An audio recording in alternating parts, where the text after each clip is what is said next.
બાદમાં કોંગ્રેસના રાષ્ટ્રીય અધિવેશનની પૂરજોશમાં તૈયારીઓ ચાલી રહી છે। રિવરફ્રન્ટ પર અધિવેશનને લઈ એસી ડોમ તૈયાર કરાયો છે।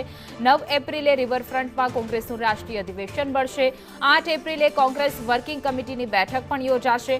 કોંગ્રેસના રાષ્ટ્રીય અધિવેશનમાં સોનિયા ગાંધી રહેશે હાજર।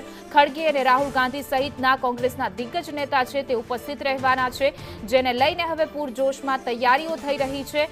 કોંગ્રેસના રાષ્ટ્રીય અધિવેશનની અમદાવાદમાં તડામાર તૈયારીઓ નેતાઓ 2000 જેટલી જે મોટી હોટલોમાં રૂમ પણ બુક કરવામાં આવ્યા છે। કોંગ્રેસ અધિવેશનને લઈ અમદાવાદની અનેક હોટલો છે તે હાઉસફુલ છે।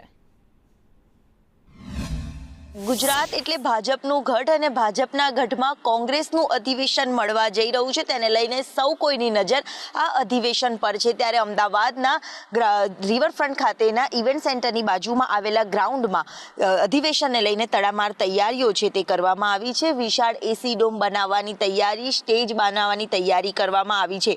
કોંગ્રેસના રાષ્ટ્રીય અધિવેશનને લઈને બહારથી આવનારા નેતાઓ માટે હોટલોમાં પણ 2000 જેટલા રૂમ બુક કરાવી દેવામાં આવ્યા છે। તો અમદાવાદની હોટલો પણ હાઉસફુલ, કોંગ્રેસના કાર્યકર્તાઓને કારની સુવિધાઓ આપવામાં આવે તે પ્રકારની તમામ વિશેષ વ્યવસ્થાઓ છે તે પણ કરવામાં આવી છે। અને આ ડોમ બનાવવાની તડામાર તૈયારીઓ છે તે પણ કરવામાં આવી છે। મહત્વનું છે કે આ કોંગ્રેસનું અધિવેશન છે તે ખૂબ મહત્વનું રહેવાનું છે, ને કયા મુદ્દાઓ ઉપર ચર્ચા થવાની છે તેને લઈને, ઇલેક્શનના મુદ્દાઓને લઈને પણ ચર્ચા થાય તેવા પણ સંકેતો જોવા મળી રહ્યા છે। ત્યારે કોંગ્રેસ તરફથી વિશાળ ડોમ છે તે બનાવવામાં આવ્યું છે અને તડામાર તૈયારીઓ પણ કરવામાં આવી રહી છે। રાહુલ ગાંધી, સોનિયા ગાંધી સહિતના અનેક દિગ્ગજ નેતાઓ જ્યારે ગુજરાતના અમદાવાદમાં આવવાના છે ત્યારે એરપોર્ટ સેવાથી લઈને તમામ વિશેષ વ્યવસ્થાઓ છે તે પણ કરવામાં આવી છે। કેમેરામેન મનીષ વાણિયા સાથે દિવ્યા ચૌહાણ, સંદેશ ન્યૂઝ, અમદાવાદ।